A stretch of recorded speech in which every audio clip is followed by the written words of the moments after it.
ഓം ശ്രീ മഹാദേവി നമ. നമസ്തേ. ആനന്ദഭൈരവി ആസ്ട്രോളജിയിലേക്ക് എല്ലാവർക്കും സ്വാഗതം. 2024 ഏപ്രിൽ 14 അഥവാ മേടം 31 ശനിയാഴ്ച രാത്രി 8:51 മകയിരം 4-ാം പാദം മിഥുനകൂറിൽ മേടവിഷു സംക്രമം, വിഷുവൽ പുണ്യകാലാരംഭം. അന്നു മുതൽ ഒരു വർഷക്കാലത്തെ അത്തം നക്ഷത്രക്കാരുടെ സമ്പൂർണ്ണ വിഷുബലമാണ് നമ്മളിപ്പോൾ ചിന്തിക്കുവാൻ പോകുന്നത്. അത്തം നക്ഷത്രം സ്ഥിതി ചെയ്യുന്നത് കന്യരാശിയിലാണ്. കന്യരാശിയുടെ അധിപൻ ബുധനും അത്തം നക്ഷത്രത്തിൻ്റെ അധിപൻ ചന്ദ്രനുമാകുന്നു. അത്തം നക്ഷത്രക്കാർക്ക് മെയ് 1 വരെ വ്യാഴം അഷ്ടമത്തിലും അതിനുശേഷം 9 അഥവാ ഭാഗ്യസ്ഥാനത്തേക്കും മാറുകയാണ്.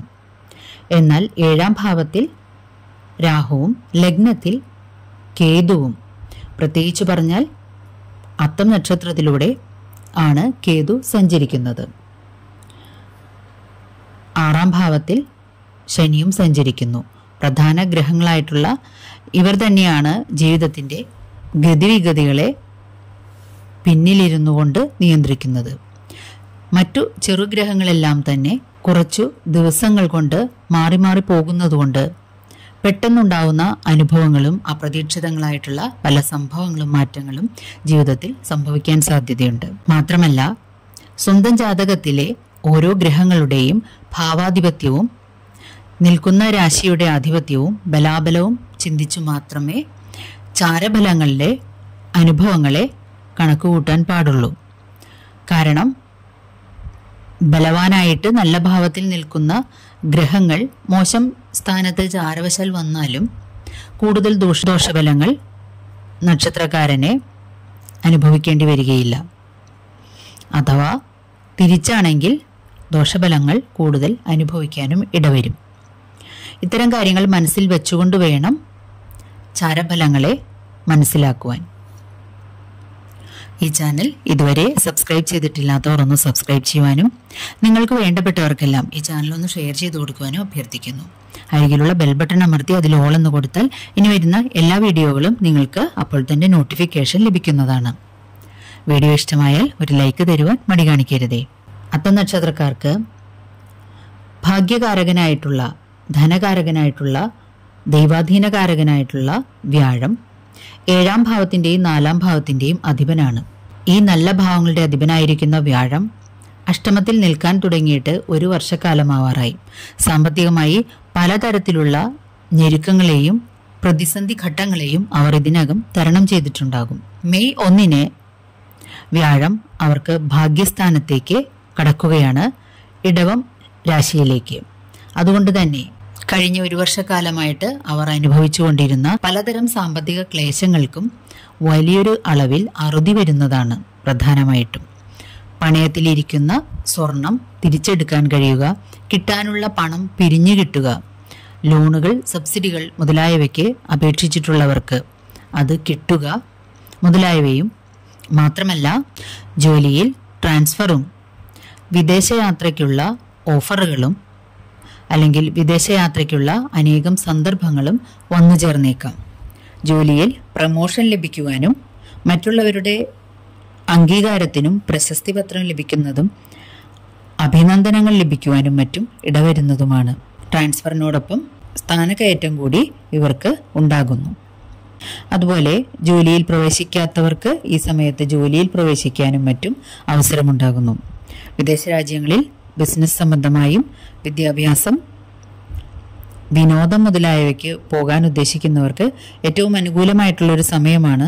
തീർച്ചയായിട്ടും അവർക്ക് പോകാൻ സാധിക്കുന്നു. എന്നാൽ സഹപ്രവർത്തകരിൽ നിന്നോ കൂട്ടു ബിസിനസ് ചെയ്യുന്നവരിൽ നിന്നോ മറ്റും ചതികൾ ഉണ്ടാകാനുള്ള സാധ്യതകൾ ഒരിക്കലും തള്ളിക്കളയാൻ പാടില്ല. ശാസ്ത്രരംഗത്തും മെഡിക്കൽ രംഗത്തും ജോലി, വിദ്യാഭ്യാസം തുടങ്ങിയവ തേടുന്നവർക്ക് തീർച്ചയായിട്ടും വളരെ അനുകൂലമായിട്ടുള്ള സമയമായിരിക്കും. ശാരീരികമായിട്ട് പലതരത്തിലുള്ള അരിഷ്ടതകളിലൂടെയും ഇവർ കടന്നുപോയേക്കാം.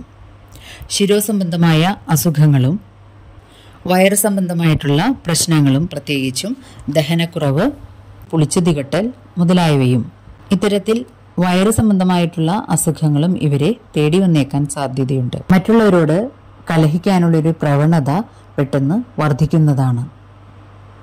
കണ്ണ് സംബന്ധമായിട്ടുള്ള അസുഖങ്ങളുള്ളവരും പ്രത്യേകിച്ചും ശ്രദ്ധിക്കേണ്ടതാണ്. എന്നിരുന്നാലും മാരകമായിട്ടുള്ള അസുഖങ്ങളൊന്നും തന്നെ അവരെ ബാധിക്കുകയില്ല.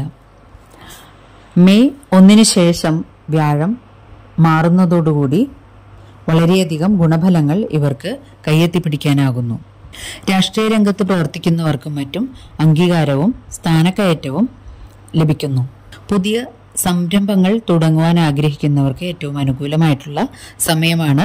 മനസ്സിലെ ഇംഗിതങ്ങൾക്കനുസരിച്ച് പുതിയ സംരംഭങ്ങൾ എന്തെങ്കിലും തുടങ്ങുവാനായിട്ട് അവർക്ക് കഴിയുന്നതാണ്. ഇടങ്ങൾ പെരുകിയത് ഒരു പരിധിവരെ നിങ്ങൾക്ക് തടഞ്ഞു നിർത്താനാവുകയും കുറയ്ക്കാനാവുകയും ചെയ്യുന്നതാണ്. സഹോദരങ്ങൾക്കും ഇവരെ കൊണ്ട് പലതരം ഗുണഫലങ്ങൾ ലഭിക്കുന്നതാണ്. ഇവരുടെ സന്താനങ്ങൾക്കും വളരെയധികം ഗുണഫലങ്ങൾ ഈ വർഷം ഉണ്ടാകുന്നതായിട്ട് മനസ്സിലാക്കാം. ഉന്നത വിജയം നേടുക, വിദേശ രാജ്യങ്ങളിലും മറ്റും വിദ്യാഭ്യാസത്തിനായി പോവുക, അല്ലെങ്കിൽ പുതിയ ജോലികളിൽ പ്രവേശിക്കാൻ കഴിയുക തുടങ്ങി മനസ്സിന് സന്തോഷം തരുന്ന തരത്തിലുള്ള കാര്യങ്ങൾ സന്താനങ്ങളിൽ നിന്നും ഇവർക്ക് ഉണ്ടാകുന്നതാണ്. കാൽപാദങ്ങൾക്ക് മരവിപ്പ് മുതലായവയും പിതാവിന് ചില്ലറ അസുഖങ്ങളും മറ്റും ഉണ്ടാകാനായിട്ട് സാധ്യതയുണ്ട്. പ്രത്യേകിച്ചും അതൊന്ന് ശ്രദ്ധിക്കേണ്ടതാണ്. മേടമാസത്തിൽ അനാവശ്യമായിട്ടുള്ള കേസ് വഴക്കുകൾ ഒഴിവാക്കുന്നത് വളരെ നല്ലതാണ്. ഔദ്യോഗിക കാര്യങ്ങളിൽ നിങ്ങൾക്ക് സഹായികളായിട്ട് ആരും തന്നെ ഉണ്ടാവുകയില്ല. ദാമ്പത്യ ബന്ധത്തിലും ചില്ലറ വിട്ടുവീഴ്ചകൾ ആവശ്യമായിട്ട് വന്നേക്കാം. ഏതുതരം തടസ്സങ്ങളെയും മറികടക്കാനുള്ള ഒരു ആർജവം നിങ്ങൾക്ക് ഉണ്ടായി വരുന്നതാണ്. അതുകൊണ്ട് തന്നെ ശത്രുക്കളുടെ എണ്ണവും വർദ്ധിക്കുവാൻ സാധ്യതയുണ്ട്. സ്വന്തം കഴിവും പ്രയത്നവും അതുമൂലം ലഭിക്കുന്ന അംഗീകാരവും സ്ഥാനക്കയറ്റത്തിന് വഴിയൊരുക്കുകയും അതോടൊപ്പം തന്നെ നിങ്ങളോട് ശത്രുത അല്ലെങ്കിൽ അസൂയ ഉണ്ടാകുന്നവരുടെ എണ്ണവും വർദ്ധിക്കുന്നതാണ്. കുറച്ചു കാലതാമസം ഉണ്ടായെന്നാലും സർക്കാരിൽ നിന്നും ലഭിക്കേണ്ടുന്ന അംഗീകാരങ്ങളും അനുമതികളും നിങ്ങൾക്ക് ലഭിക്കുന്നതാണ്. പിന്നീട് അധികാരികളിൽ നിന്നും പ്രശംസയും ബഹുമതികളും നിങ്ങളെ തേടി വരികയും ചെയ്യും. വിവാഹ കാര്യങ്ങളിൽ തീരുമാനമാകുന്നതാണ്. പലർക്കും ഈ വർഷം വിവാഹം നടന്നു പോകാനും അതുപോലെ പ്രണയകാര്യങ്ങളിൽ സാഫല്യമടയുവാനും സാധ്യതയുണ്ട്. വിചിത്രങ്ങളും ഗൂഢങ്ങളുമായിട്ടുള്ള ബന്ധങ്ങളിലേക്ക് എത്തിപ്പെടാനുള്ള സാധ്യതയും തള്ളിക്കളയാനാവില്ല. ഉന്നതമായ പരീക്ഷകളിൽ വിജയവും വീടിന്റെ അറ്റകുറ്റപ്പണികളോ അലങ്കാരപ്പണികളോ നടത്തുകയോ അല്ലെങ്കിൽ പുതിയ ഗൃഹനിർമ്മാണം ആരംഭിക്കുകയോ ചെയ്തേക്കാം. അതുപോലെ പുതുവാഹനങ്ങൾ വാങ്ങുക അല്ലെങ്കിൽ ഉള്ള വാഹനങ്ങൾ മാറ്റി വാങ്ങുക തുടങ്ങിയ ഗൃഹ നവീകരണ പരിപാടികളും മറ്റും നിങ്ങൾ ചെയ്തേക്കാനിടയുണ്ട്. ആരോഗ്യകാര്യങ്ങളിൽ പ്രത്യേകിച്ച് ശ്രദ്ധ പുലർത്തേണ്ടതാണ്. മതപരമായിട്ടുള്ള കാര്യങ്ങളിൽ കൂടുതൽ ശ്രദ്ധ പുലർത്തുന്നതാണ് ഈ കാലയളവിൽ. ഭാവിയിലേക്കുള്ള പല പദ്ധതികളും ആവിഷ്കരിക്കാനും അത് നടപ്പിലാക്കാനുമുള്ള ആർജവം നിങ്ങൾ കാണിക്കുകയും അതിൽ വിജയം കൈവരിക്കുകയും ചെയ്യുന്നതാണ്. ദോഷഫലങ്ങളുടെ പരിഹാരാർത്ഥവും ഗുണഫലങ്ങൾ കൂടുതൽ ലഭിക്കുന്നതിനുമായിട്ട് നിങ്ങൾ ചെയ്യേണ്ടത് സർപ്പത്തിങ്കൽ 100 പാലും നടത്തുക, അല്ലെങ്കിൽ ആയില്യപൂജ മുതലായവയും, കുടുംബദേവത ദർശനവും, വിഷ്ണുവിങ്കൽ സഹസ്രനാമാർച്ചനയും, ദേവീക്ഷേത്രങ്ങളിൽ ഭാഗ്യസൂക്തം, ഗുരുതി പുഷ്പാഞ്ജലി, കടുംപായസം, നെയ്വിളക്ക് കത്തിക്കൽ തുടങ്ങിയവയും അനുഷ്ഠിച്ചുകൊണ്ടും നിത്യേന ഏതെങ്കിലും സഹസ്രനാമം പാരായണം ചെയ്തുകൊണ്ടും നിങ്ങൾക്ക് ദോഷങ്ങളെ മറികടക്കാവുന്നതാണ്. എല്ലാവർക്കും ഐശ്വര്യസമ്പൂർണമായ ഒരു പുതുവർഷം ആശംസിക്കുന്നു. നന്ദി, നമസ്കാരം.